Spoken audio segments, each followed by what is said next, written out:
Non ci sono modi abbastanza delicati e attenti per poter parlare della vicenda di una novantenne violentata da un operatore sociosanitario in una casa di riposo, la residenza Parco del Sole di via Boccaccio a Padova.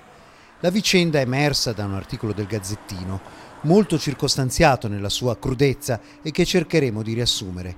Nell'agosto di quest'anno un operatore viene chiamato di sera per il cambio del pannolone. L'anziana ospite invece deve subire le violenze dell'uomo, un quarantenne, unico altro dato trapelato su di lui, l'origine straniera.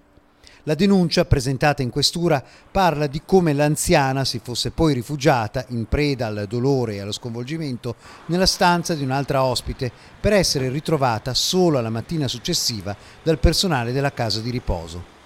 Al momento, sempre per restare ai fatti riportati, il dipendente della struttura è sospeso in via cautelativa. Su di lui ci sono le indagini della squadra mobile e l'anziana signora, che prima dell'episodio era ancora autosufficiente, ha invece subito da quel momento un grave e immediato tracollo psicofisico. L'incidente probatorio è previsto per martedì 15, anche se la polizia ritiene il racconto dell'anziana plausibile.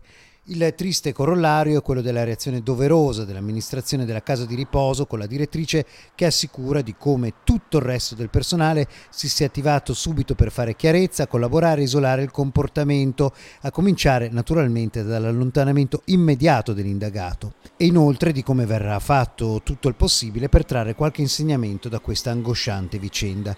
Il punto che rimane aperto è invece quanto ci sia ancora da fare per una gestione delle problematiche delle strutture che si occupano degli anziani e che sono destinate, per motivi demografici, ad occuparsene sempre di più.